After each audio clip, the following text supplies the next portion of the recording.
Olá a todos. Meu nome é Elis Regina Ribas e sou técnica administrativa em educação da Universidade Federal do Paraná e vou apresentar o nosso estudo A Saúde Mental e a Produtividade durante o período de trabalho remoto dos técnicas e técnicos administrativos em educação da UFPR, UTFPR e UNILA, em coautoria com Melissa Vicentini e Eric Gil Dantas. A saúde do trabalhador.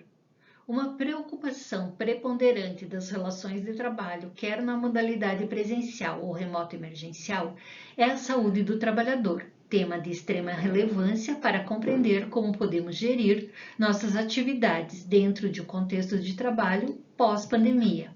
Um ponto relevante a ser considerado ao passar da atual dinâmica de trabalho remoto para um programa de gestão de teletrabalho, onde a produtividade será o ponto principal, é que a produtividade tem um limite, e o limite é a saúde e o bem-estar dos servidores.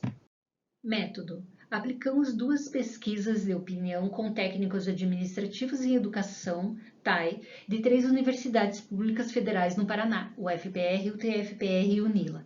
As pesquisas ocorreram entre os anos de 2020 e 2021 e foram organizadas pelo Sinditeste Paraná. Os questionários foram aplicados online através do software SurveyMonkey. Resultados. Na primeira fase da pesquisa, 2020, registramos 804 respostas. E na segunda fase, 2021, 609 respostas. Em relação à saúde mental, na primeira fase, 52% dos entrevistados disseram não ter percebido alterações. 48% citaram alguns problemas, sendo então utilizados em questões específicas na segunda fase.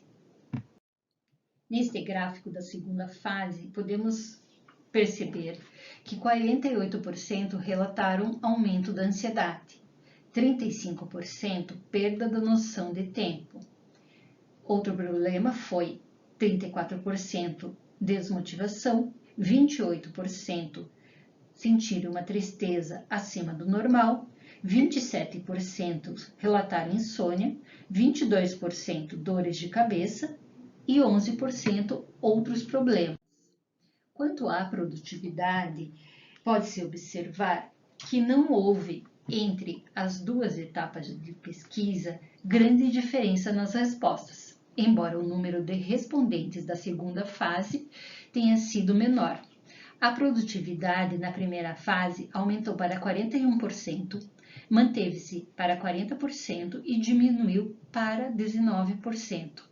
Passados 5 meses, entre uma fase e outra, 44% perceberam aumento da produtividade, 38% que ela se manteve e 19% que ela continua diminuindo.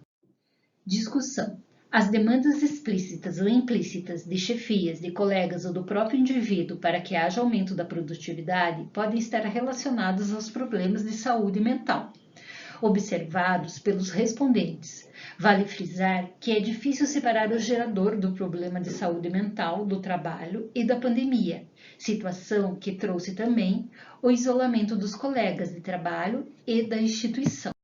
Em relação ao recorte de gênero, as mulheres relataram um percentual um pouco maior de problemas de saúde mental. E hipotetizou-se que a produção do trabalho no modelo remoto pode ser impactado pelas atividades diárias e responsabilidades domiciliares que historicamente afetam mais as mulheres.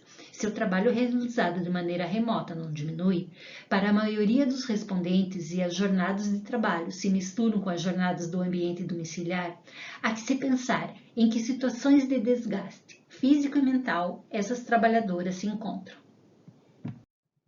Considerações finais. Salienta-se que a produtividade deve ter um limite, visando a saúde e o bem-estar individual, o qual age sobre a qualidade das interações sociais, inclusive na vida profissional.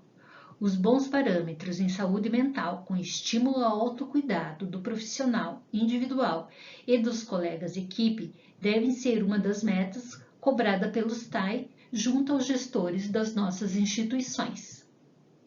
Obrigada.